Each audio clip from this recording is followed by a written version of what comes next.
تنما اتديسي تيتماف يدوي ilma namaatirraa nama dogongorrummaan namaa akka malee isa gammachiisuutu jira.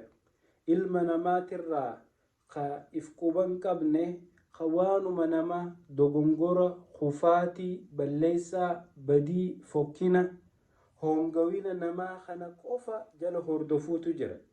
Obboleessa kiyya obboleettii tiyya nuti yeroo teenyaahuu sirnaan itti fayyadamnee waan rabbiin nurraa jaalatu hin goone yeroo dalagaa nama biraatiin if cinqinu hin qabnu.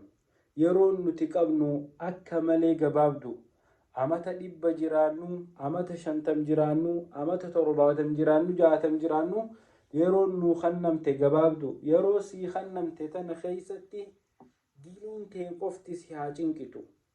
Gaafa dilii ilma namaa jala deemtee ilma namaa kanatti harka dhawuu heddummeessite atilleen kufaatii nama sanirra caaltuu kuftee lafarra gangalachuu teessaa beek.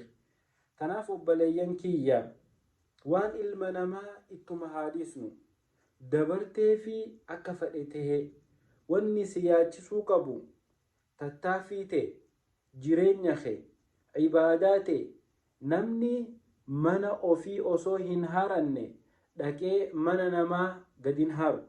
Namni mana ifiitu alaa olin haru keessaa gad harta.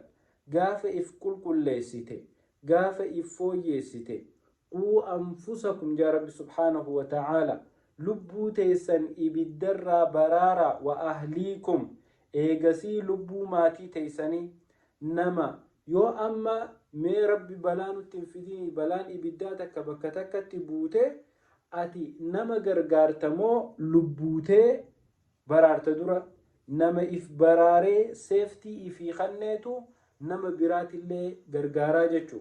Kanaaf obboleeyyan kiyya dursa ifii haa kanninu fooyya'uu keessatti rakkina keessaa bahuu keessatti gaafa ifii zigjattee dhaabbattee tattaafattee rakkina san bira dabartee namallee gargaaruu dandeessa.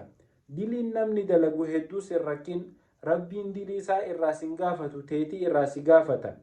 Alaaqaasii fi rabbi jidduu jirtu tolfattee jirta sirritti if gaafadhu gaafa nafsiyyaa tee bira dabartee tanamaa si haa yaachistu. Namni nafsiyyaa ifii biraa huu dabruu dandahu qilla qaliila nama waa xiqqo. Tanaaf obboleeyyan kiyya waan namaatiin haala namaatiin akka ifin rabbashne teenyummaan nu haa cinqitu teenyuma fooyyeeffachuuf haa tattaafannu akkasitti tasgabbii arkannaa. Wassalaamu alaikum.